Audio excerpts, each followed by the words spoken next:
Hey Gloomers, welcome back to Nerdhaven. My name is Mike, and today I'm giving a full tutorial on the Gloomhaven TTS Enhanced add-on for Tabletop Simulator. If you're watching this video, I'm assuming you already know how to play Gloomhaven, and even if you already play on Tabletop Simulator, I honestly believe you'll learn something from this video that you didn't already know. So let's load in. The first thing that I want to do is show some quality of life features of Tabletop Simulator to make sure that you're using the program as efficiently as possible when you're playing your game. So I'm going to quickly go through a few things here, and to do that, I'm just going to spawn a standard deck of cards. And we'll zoom in on that so I can show you a few things. So if you wanted to drag an item off the top of a deck of cards, you just click and drag, and if you hit the F key, you can use F key to flip objects in the game. So here you see I have a 7 of hearts at the top, and I can hit F to flip that back and forth. If I click this and drag it to pick it up, I can drop it right back on top, and you can see how many cards are in this deck when I mouse over it. So again, I can drag off it, and I can see my 7 of hearts still there. Now, if I wanted to put this 7 of hearts at the bottom, let's see what's at the bottom of the deck right now. It's the 6 of clubs. What I can do is, while holding this card and dragging it, I can hold in my right mouse button, and when I slide this to the deck, you'll see that slides into the bottom. That's going to be helpful later on when you need to put city or road events in the bottom of the deck rather than remove them from the game. Another thing that you'll want to notate is that you can actually search through what's in the deck here. So you'll see now I no longer have that 7 at the top of the deck. This is the top card on the deck. If I were to draw, you'd see I'd get the King of Diamonds. And if I scroll to the bottom, you'll see my 7 of hearts right there at the bottom. And again, if I draw, you can see that card here. Up here in the UI of Tabletop Simulator, there's something called rotation degrees. And I recommend setting this to 90%. This is basically how many degrees an item will move when you rotate it. So if you use your E or Q key, you can rotate an item. And I think for the purposes of anything you'd want to do in Gloomhaven, 90 is a nice number to set it to. If you had it set to 15, you could see every time you hit this key, it only moves a little bit. You'll also see this here is lift height. So this controls how high off the table something is when you pick it up. And you want to be able to kind of get a precise view of where something's going to fall when you drop it. And this tends to sort of get in the way if you have it really high off the table. So my recommendation is lower this all the way down so that when you pick something up off the table, it just barely hovers over the top. So we talked about how to rotate and how to flip. A few other things that you'll notice is if you hit the R key, you can actually shuffle a deck, and you'll see a little animation there to tell you that something's shuffling. And if I go back into my search, you'll see the cards are in a completely different order than they were before. Another thing while you're in search, if there's a certain number in the deck, say you wanted to draw the 18th card down in the deck, which would be this Queen of Clubs here. I could just type in 18, and I would get the 18th card in the deck. For some other decks, the cards will actually have names in Gloomhaven, so you can actually search by name if you're searching through a stack of items, if you're searching through your locked city or road decks because you need to pull one out in order to add it to your unlocked deck. You can actually type in the number, and something to kind of keep in mind when you do that is when you type in a number, you'll get potentially 2 results. One, if something is named by a number, and the second result would be the number that far deep in the deck. But it's a good way to get to a card quickly without having to scan through everything and even potentially give yourself some spoilers. If you have multiple cards off to the side and you want to group them up to make a deck, you could pick them up one by one and drop them into each other. And you could do it that way, but you can also have them spread out, and you can highlight all of them, and you hit the G key, and the G key will just combine everything into a group or a deck with one click.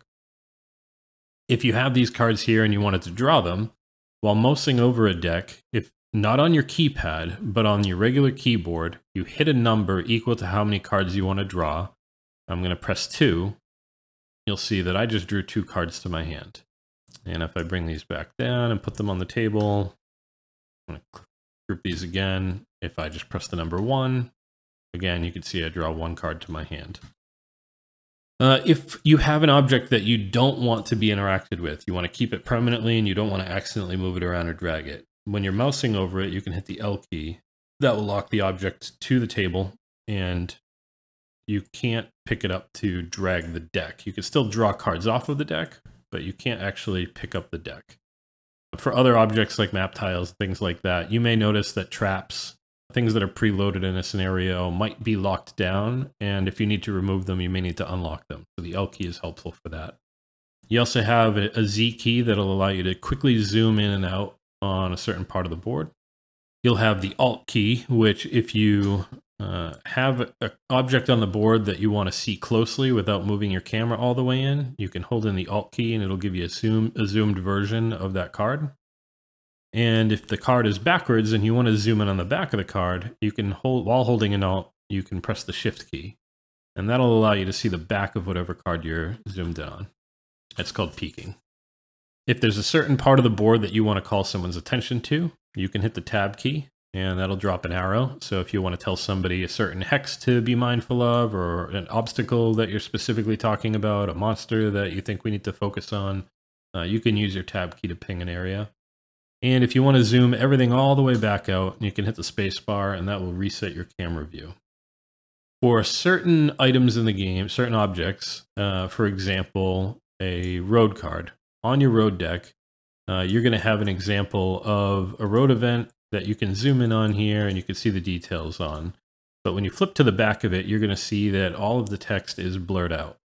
And that's because the game uses different states of the card, where the first state, which you could right click on and you could see state 1, has everything blurred. State 2 will have option A unblurred, and state 3 would have option B unblurred. But instead of having to right-click and go through the state menu, while mousing over the card, you can actually use page up and page down to toggle through the different states. So it's a faster way to do that. If you find that you need to hide the UI of Tabletop Simulator for any reason, maybe you just want a better look at things, you can quickly hit the F11 key to just toggle that off and on. And if you noticed before when I had my cards drawn to my hand, if I wanted to hide my hand, I can hit the H key, and that'll toggle my hand on and off.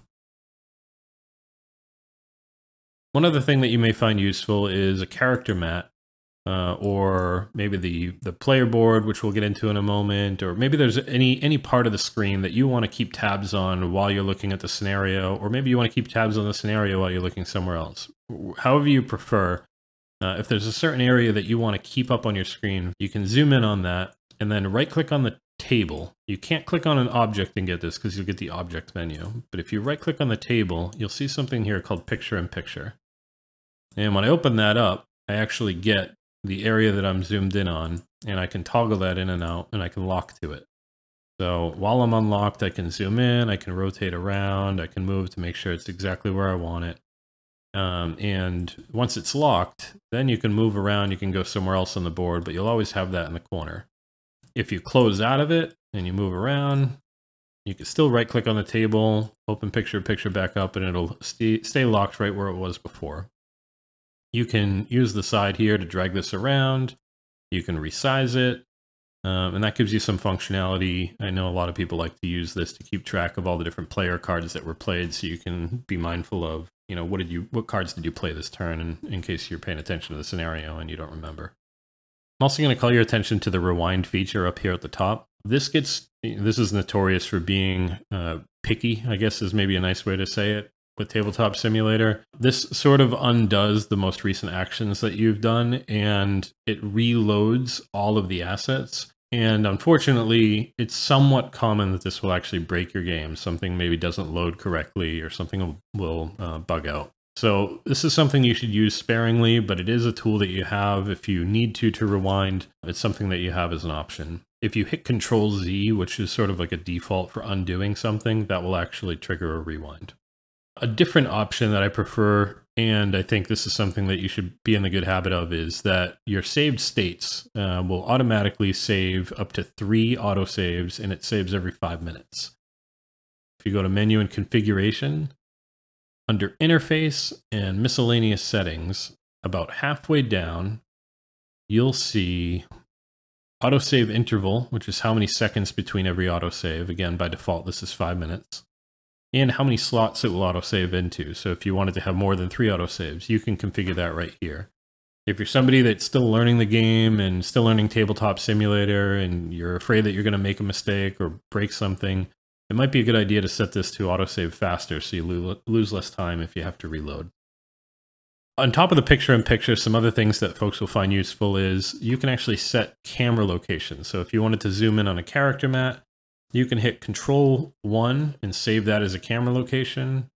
You could have your play area as, and you can actually click this button to load your play area. We'll talk more about this in a moment. But you could hit Control-2 to save that as a play area. And your scenario, which will end up being here, could be Control-3, and that'll save it as Camera 3. And now to toggle between those cameras, you can hit Shift-1, Shift-2, and Shift-3 to quickly move around the board to the areas that you need to look at. And you can reset them too, so as you move to a different room in the scenario, if you want to zoom in or get it at a different angle, you can quickly reset that with Control-3 or whatever number you have it bound to have an updated view of the scenario. One last thing that I'll call your attention to is table flipping. The person who is hosting the game will always have this button here, and when you click this, it will flip the table. And it's funny when you do it until it's not funny. So use caution. You can disable this for the other members that join the game, but the host will still have this button. And as much as you think like, oh, just avoid this button, sometimes you might accidentally click it. And we've had that happen before. But one of the things that you can do is you can go into options and you can go to permissions. And for the other members that join the game, you can actually control whether or not they flip the table. There's some other options that you have in here too. Flicking, for example, or nudging. I mean, these are some other things that people don't really love. But you can control all those options right there. Next, I want to talk about the Gloomhaven TTS Enhanced mod and how it differs from its precursor, which was the Fantasy Setup 2.0 or scripted UI. And there's a number of features that are good quality of life and also visual improvement. So the first is just that. The quality of the images for the cards is significantly better. The other ones look like they were scanned in with a really old scanner. The color was very bad and the resolution was bad. So all of these images are much higher quality. They're much crisper to look at. So that's a big improvement. Second, you'll see off to the left here, we have all of the Jaws of the Lions classes that are functional and available to use, which is by design. So these are the classes that you can actually bring over from Jaws of the Lion and play them in the standard Gloomhaven game. Third, you'll see that this mod has something that allows you to generate random dungeons very easily. With this tool, I'll talk about it a little bit later, but with this tool, you can actually bring in a random location card and a random monster card, and it will generate the map and the enemies for you that you can then bring over to the board and play the scenario on. The fourth is an enhancement cost calculator. This is something that won't be available to you on the board here until you unlock the achievement that opens up the enhancement feature. But that's a great way to bring a card in to the tool. See first which enhancements are available for that card, to see the cost of those enhancements, and even apply the enhancement. It won't automatically deduct your gold. You have to do that manually. But otherwise, it does everything for you. So that's a great new feature.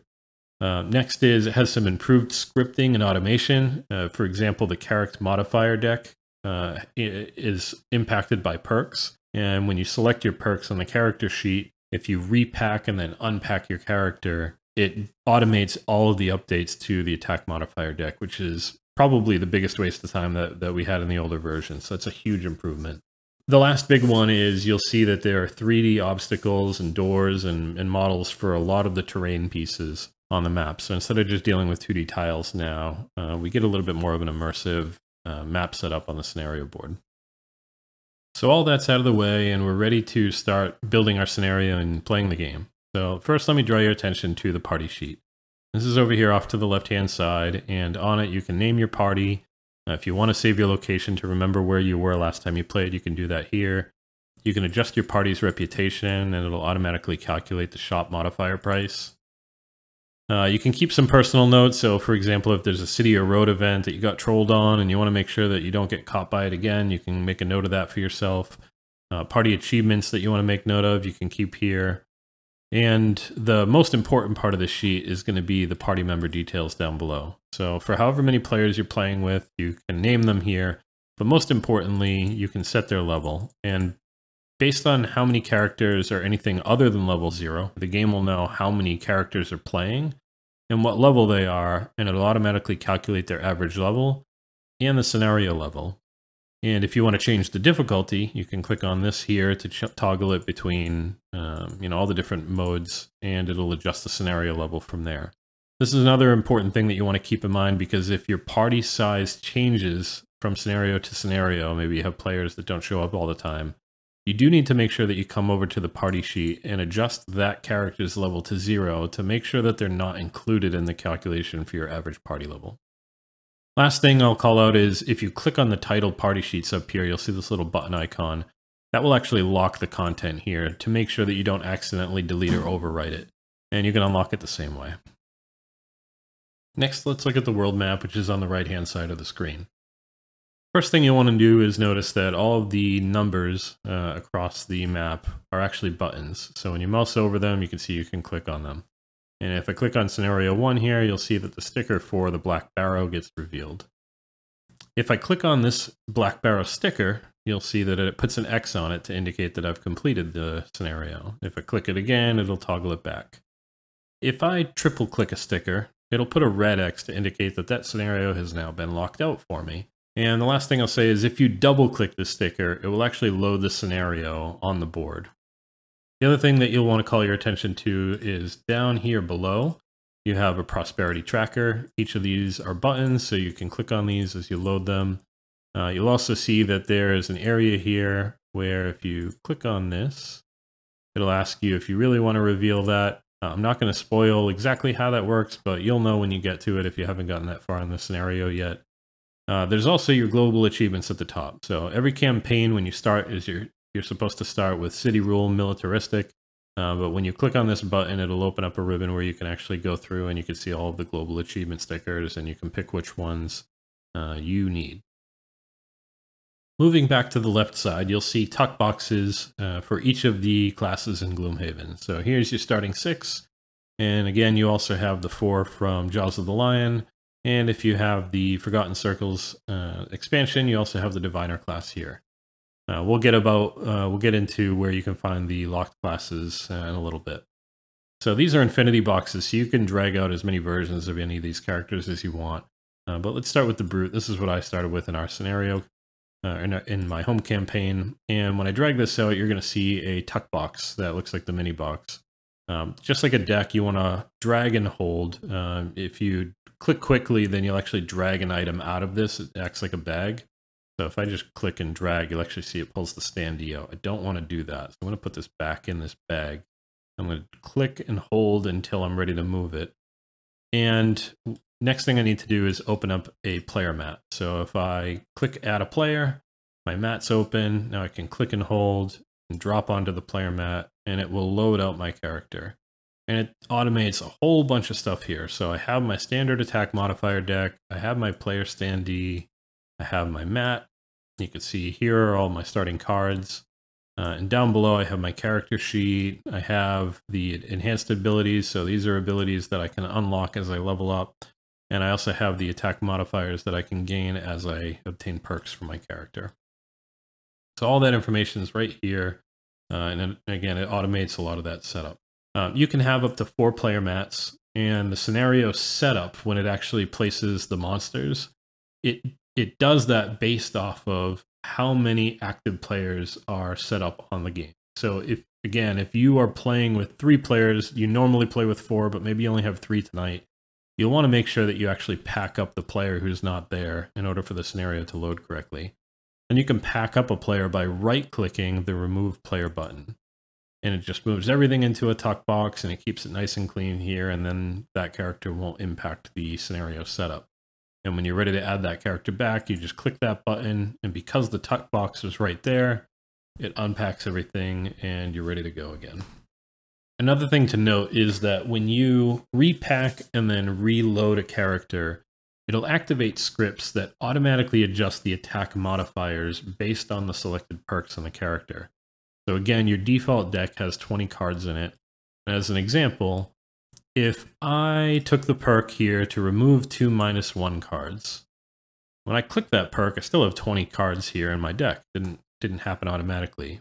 But if I right-click to pack this up, and then I left-click to reload my bar here, you'll see this automation goes through, and I now only have 18 cards in my attack modifier deck. And that's because, again, it took those -1 cards out, removed them from my attack modifier deck based on my perks. Another thing to note is your character sheet here has a number of things on it. It has your name. You can actually control level. If you click a level, it'll automatically adjust your XP to the minimum needed for that level, but then you can either toggle it up or down from there, or you can manually type it into a different number if you need to. The same is true for gold. You also have a section for your items and checkboxes that you can gain from your different battle goals. But the other thing that most people don't necessarily notice is that you can hit F to flip this over, and you have a full page of notes here that you can have in addition to the base notes that you have on the front. The last thing I'll call your attention to is I can't see these cards because I'm set to the white team, and I loaded this over on the red team's panel. I'm going to change my color to the red team, and as soon as I do that, you can see now I can actually see the cards that are in my hand, and I can see them floating on the board here face up, whereas normally other players would see them as if they're face down. But you'll notice that all of my cards are here, including my X cards, and that's more than I'm allowed to bring into a scenario. So what the game does is you can see, if I click and drag out of a deck, you'll see this highlighted rectangle area. That's my active hand, but over here you'll see there's a secondary hand. And you can use that area to move cards or any other, if you have battle goals or things like that that you want to keep off to the side out of your hand. You can go through and you can keep those cards there. And as you level up and you gain access to new cards and need to pull other cards out of your deck, again, you can keep your unused cards that are unlocked in the secondary area. Both of these areas are face down to other players. They can't see them. You'd have to drag them out of either of these hands if you want other players to be able to see what those cards are. On the right-hand side, you're going to have what's referred to as the right card belt. This includes attack modifier cards, including the enemy and player curses, the player blesses, the player -1 cards. You're also going to have your base, starting, city, and road decks. You'll also have a separate deck for your unlockable road and city cards, so you can search through those if you have cards that you need to unlock and add into your active deck. You have Rift event cards, so if you're playing Forgotten Circles, you can go through and include those as well. You also have cards here for your random side scenarios, so if you unlock a random side scenario, you can pull this deck out, shuffle it up, and pull one from there. And you also have your random dungeons. Battle goals, these are automatically dealt out when you start a scenario, but whichever one you return, you have to sort of manually drop back into this stack here. The last thing you'll find is some extra player reference cards. So if you like having the cards that show you all the different status effects to quickly look at them and remind you of exactly what each status effect does, you have access to those as well. One other thing I'll point out is that if you ever accidentally delete a card from one of these decks, there's a button here where you can click get a new deck and it'll generate a fresh set of, whatever that deck is. On the other side is the left card belt. So here you're going to have an option called a shop offer, and this will allow you to expand and collapse all of the items that are available in the shop. But when you start a campaign, the shop actually doesn't have any items. Now you are set to Prosperity 1, but you do have to load those cards out, and so you're going to see a separate stack here for each of the other Prosperity levels in the game. You're also going to have 2 decks for random item designs, which you can shuffle through and you can actually pull items out of if you need to. Draw a random item design. You have item rewards from treasures and things. You'll also have the rewards from solo scenarios, Forgotten Circles, and all of those are available for you to add into your item shop. So you can do that by at the Prosperity level by clicking this button, and you'll see all of the Prosperity level 1 cards are laid out here at the top. And they're displayed so you can sort of look around and you can grab and take any of these and play them on your character mat. The other thing that you can do now that this is here is now I can actually collapse my shop into a deck here. And if I add other prosperities, those will all sort of combine into the same stack to collapse under the shop offer or expand out. Moving on to the play area. So again, to add the play area, you're going to click this button and it'll spawn all of this information here that's available for you to use during the scenario. If at any time you need to or want to remove this area, you can right click on it. It'll give you a prompt to confirm and it'll delete everything in that area. And you can respawn it again by clicking the button. So the first things you'll notice is along the top, we have the ability for each player to adjust their hit points and experience. There's a few different ways that you can adjust hit points, but you do have the option to do it here. You can create or consume elements. Some of the scripting that we'll get into later when you're running the scenario will actually automatically between rounds move elements down the board. You also have the areas where for each player, you place the cards that you're going to play for each round. So you place these before the round starts. The card on the left represents the card that will be your initiative, and the card on the right will be the secondary card to go along with it. And this will automatically load all of the characters and enemies into an initiative tracker that we'll talk about in a little bit, and play those for you. One point of advice here, by default, these are actually keys that you can automatically move cards into with keybinds. So if you have your hand up here and you wanted to play this card, you could drag it out of your hand and put it down on the table and flip it and hope nobody sees it before you do that. But the other thing you can do is you can actually, while mousing over a card, you can hit the number 1 key on your number pad and it'll automatically move it into the 1 slot and flip it for you so that it's hidden. And then you can take your second card and you can hit the number 2 number on your number pad and that'll move it into the 2nd slot. And that'll be true even if a card's already there. So say this card that I have here is actually not the card I want to use and I actually want to play this one instead for a faster initiative. I can again hit number 1. It'll actually bring that card back to my hand and it'll move the new card into the slot 1. Along the top, you're also going to see infinity token stacks for all of the different conditions, including Jaws of the Lion, Frosthaven, Forgotten Circles. Everything that you can do to apply a status effect is available here at the top. You'll have tokens for damage. When you drag these out, these represent 1 damage, but they can actually represent any amount that you want. By just clicking on it, you can increase the number. If you right click, you can decrease the number. You can also spawn additional coins. You can spawn scenario aid tokens. And you also have summon markers. So if you have a spawn or a summon that isn't supposed to drop a coin when it dies, you can drag one of these markers out and you can place it on the enemy mini. And this way here, when you kill it off, it won't automatically drop a coin in the scripts. The last thing I'll call your attention to is the attack modifier deck for enemies. This is something you don't even really have to pay much attention to on this board, although you can draw and shuffle from here. You can add curses and you can add blesses, but there's another part of the UI that I prefer to control for this deck.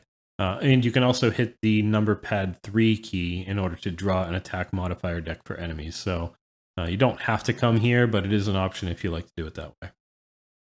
Next, we get into the good part. We're going to talk about how to actually load a scenario. So first, above your play area, you want to make sure that you clear out this area and it's nice and clean before you load your scenario. If there's things here, then when it drops the map tiles on the ground, it may have things under them and it could turn into total chaos with objects sort of bumping into each other. So make sure you have that nice and clean. And up here in the top corner, you're going to have this drop-down arrow where you can expand and hide this menu, but this is sort of the TTS Enhanced menu that has a number of controls. And you're going to go into Game Setup, and from here you can actually pick a scenario number that you want to load. You can choose whether or not you want only the first room displayed and all the other rooms totally hidden, or if you want all of the rooms revealed like in Core Gloomhaven per the standard rules, so that you can see what the layout is going to be of the scenario before you even open the doors. It won't load enemies or objects or obstacles or anything like that until you actually open a door to that room, but revealed rooms will at least show you the full map layout of the dungeon. You do also have the ability to spawn monsters from a specific scenario if that's the only thing you want to do, but when you actually just do the scenario setup, it'll do both the maps and the enemies. So let's go into the black barrow and we're going to create map 1 for scenario 1 here, and I'm actually going to do it with hidden rooms so that you can see what happens when you actually open a door. And so I create my map here, and it's going to take a few moments just to load everything. You'll see down here, it actually did draw me my 2 battle goals. And it loaded for the enemies in the first room. It loaded a card and an infinity spawner to draw out additional standees if you need to spawn summons, as well as the ability cards and stat sheet. But you'll also see over here on the board itself, you have these areas that are eligible for players to start from marked off. And then once your players are in place, you can click the start button and this will remove and your players are going to be in the right area. So let me actually pull my character over so you can see how that would lock over. So here's my character. I'm going to place him here. And when I click the start button, that just falls away and my character's on the floor. On the standees themselves, you'll see that your player has the ability to toggle hit points here. And you also have the ability, if you click on the health bar, you'll see that you have the ability to adjust your max HP. This is another thing that automatically adjusts when you pack and unpack your character based on the level on the character sheet. So if you level up, it'll automatically adjust that. But you can adjust it here as well, and then you can toggle that max bar off by clicking on the health bar again. You'll also notice the enemies have similar health bars, and above and below the health bar, you're going to see their base move, base attack, and base range. And on the bottom, you're also going to see any passive abilities they have. So, for example, the Elite here has Shield 1. All that information is displayed right in the health bar. You'll also see that you can control their health with the bar. Similar to the player, if you click on this bar, you'll get some options where you can adjust things. So if, for example, instead of standee 1, you wanted to make this standee 5, you can do that. If this enemy is supposed to be normal instead of elite, you can control that here. And that's it for controlling the UI for the health bar. To defeat an enemy, when you have their health all the way brought down to 0, you'll see that there's a defeat marker here, and if you click on defeat, it'll actually automatically turn them into a coin. But in many cases, characters or the enemies aren't going to be at 1 hit point, and so it might be easier to just use this quick hotkey number key 4, and whatever standee you're mousing over when you hit number key 4, it'll just defeat that monster without having to go through the process of adjusting the health and clicking the defeat button. And again, it'll automatically drop the coin as long as it's an eligible enemy to do so. It will not drop a coin for summoned or spawned monsters. And if you use a loot card, because you are excited to loot all these coins, you can actually mouse over the coin and hit number key 5, and it'll automatically move that coin over to your character's character sheet. The other thing that you can do is if you finish your turn on a coin, up here on the initiative tracker, which we'll look at a little bit later, if you click on that character on the initiative tracker to sort of indicate that their turn is over, it will automatically loot any coins that are under that character's standee from the hex that they're in. Next, let's look at what happens when you open a door. So if you click the open door button, nothing happens. It gives you a secondary choice for a couple of seconds. You'll see that question mark pop up. If you don't do anything, that'll go away. But if you click it a second time, that will trigger all of the scripts to load the additional map tiles and the additional standees in that room. You'll see here we also have some traps that loaded, and this is one of the nice new features of TTS Enhanced is you have some nice 3D terrain to go along with the door that we have here. So again, we have other standees, and I'm just going to open up the last room to show that off as well. Here you could see, again, more 3D terrain. You could see the obstacles of the tables here. You also see a treasure chest, and if you actually click this button, it's going to spawn a card, and that card has information about the treasure that you just looted. I want to call your attention to this Gloomhaven box here now, and if you search here, you're going to see some other content about the game, including locked envelopes that I'm not going to go through here, but you're also going to see a treasure index card. This deck has all of the different treasure chests in the game, and this is where that card came from. So if you're importing a campaign that you're not starting from scratch and you've already gotten some treasure in the game, going through that deck is maybe a good process that you'd want to go through in order to get your sort of treasure updated in TTS. I also want to call your attention along the top here, you're going to have different bags that have difficult terrain, corridors, traps, things like that. This can be useful if you're building your own scenario for some reason. It can also be helpful if you're playing a class like the Cragheart that needs obstacles. You can click out a bag of obstacles, and you can just have fun picking out random ones, and you can use these to spawn when you're playing your Cragheart.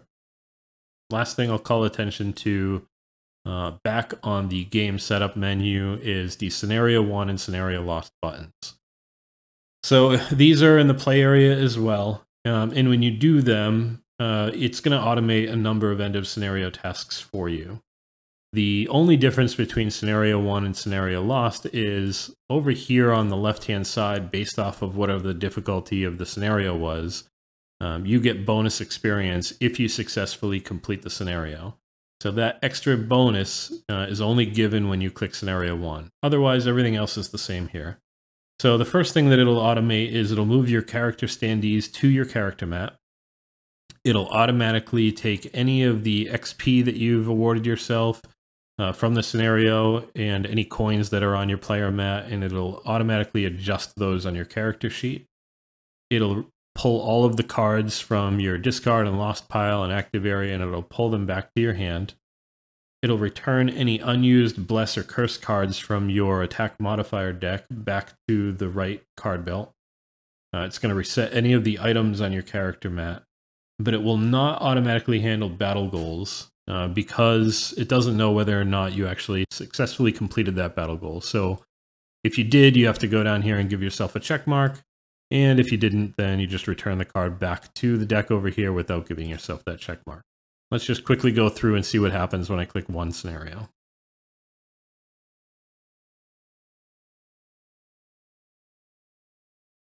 And there it is. You can see my standees back over here. I don't have coins here anymore.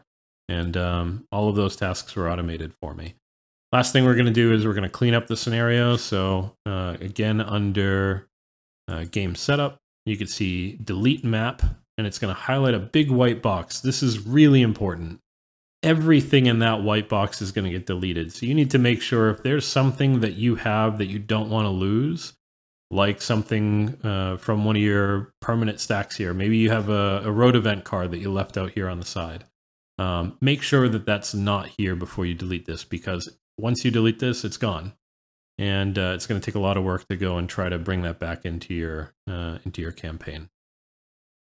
Same thing is true for your monster setup. So when you're ready to get rid of these monsters, you can go over to the monster setup area, delete monsters. You'll get two more white boxes, one on the left and one on the right. And you can use that to remove all the monster cards and everything that goes with it. Now let's talk about the rest of the interface options here. So you have your player interface and your enemy interface, and I would recommend having both of them out and off to the side here. In the player interface area, you have the ability to start and end a round.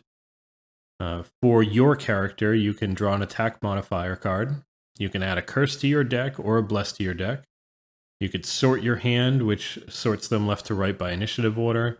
Or you can indicate that you're going to be taking a long rest for the turn, which is a way of telling the game that you won't be playing cards in your card area before you start the round. And it'll also tell the game that you're going to be going at initiative 99. You'll have a checkbox here to turn on and off solo mode. So if you are playing as a solo character, you do have to control two characters. You'd want to do that by changing your color to black so that you could see all of the cards of all the players, not just one. And solo mode also gives you the ability to draw attack modifiers and things like that for all of the active characters, not just one character. Down here under enemy interface, you have the ability to draw an enemy's attack modifier. Again, you can do that with the number pad 3 key. You can also add a curse or a bless to the enemy attack modifier deck from that menu. You also have a camera controls toggle that you can move around. I don't personally use this, but you can look at the scenario, the play area, and each of the character areas from buttons here as well. So just another way to sort of move around the board. And let's start around so you could see the initiative tracker. So in this case, I've already played my Brutes cards. I can see if I mouse over them, this is initiative 64, and this is initiative 77. And we don't know what the what the enemies are actually going to draw yet. And if you're playing in a non-solo campaign, you wouldn't have this information yet, so we wouldn't know what each other's going to draw. I can only see that because I'm set to black as a game master. But let me just show you as an example. If I were set to red, I again can't see the Craghart's cards, and when I mouse over them here, I don't get the tooltip like I was getting before. Now I'm going to start my round, and you'll see my initiative tracker lines up with what was drawn for the guard card. And so here we can see my bandit guards are going first at initiative 30, then the Inox Brute, and then the Savas Craghart. And if we want to see what the bandit guards are doing, you can click on this little button here off to the side. And this will tell you that whatever their base, move and attack and range are, you're going to take that and you're going to do a move +1, attack -1. So for these normal monsters, you're going to do a move 4 and an attack 2. And for the elite, you're going to do a move 3 and an attack 3. I'm going to do one other thing here, which I said before, which is if this enemy's dead and the coin's on the ground, and I finish my turn on top of that coin, you can click on each initiative to indicate that that character or that monster's portion of the turn is over and you're on to the next, so you can keep track of where you are in initiative.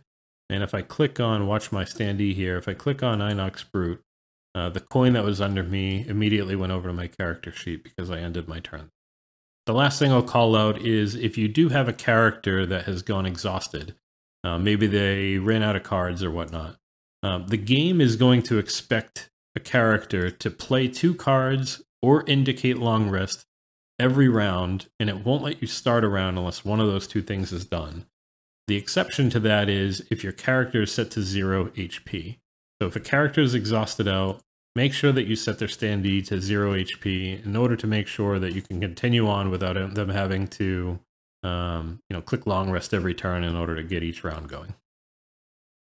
The next thing I want to show you is the enhancement calculator.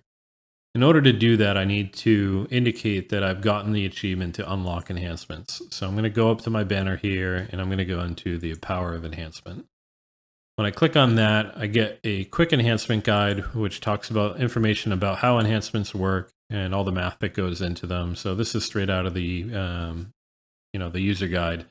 But you don't need that because we have this new tool here that allows you to take any ability card and you can drop it into this card slot.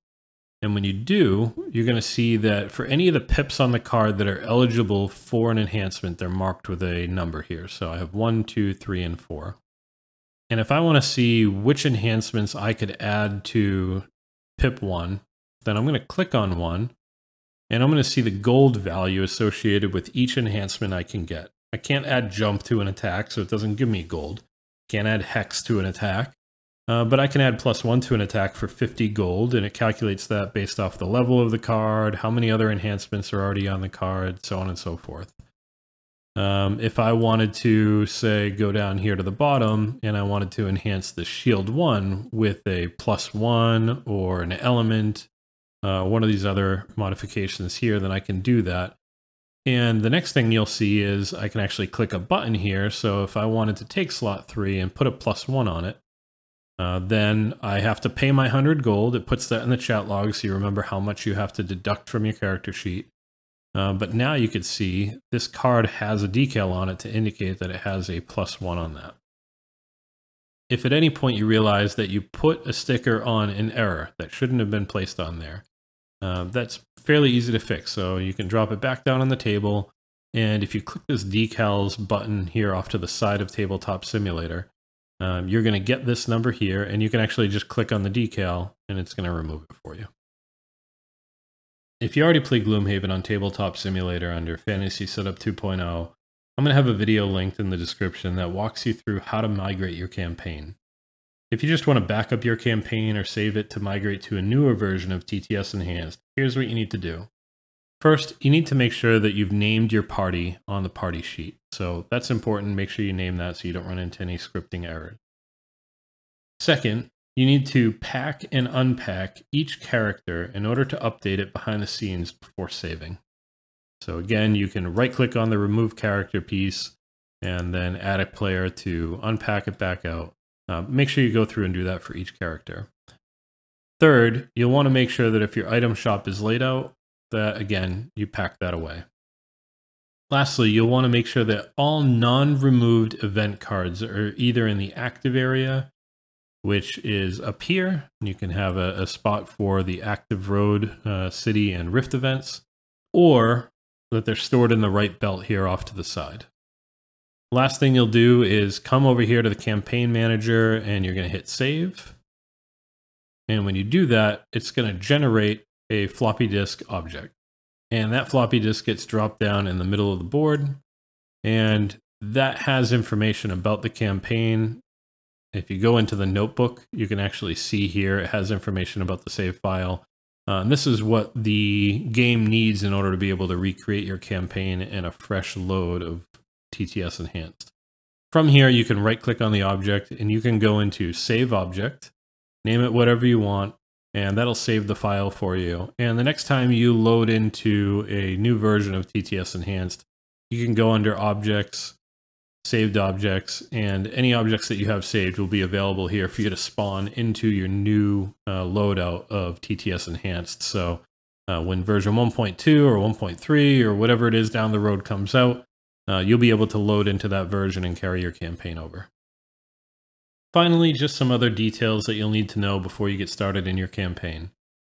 The first is when you have a card that can summon, whether it's an ability card or some items, you'll notice that if you mouse over the area where the summon token is displayed on the card, you can actually right-click a button and it'll spawn a standee to represent that summon. And it works just like the enemies. So you have the base move and attack.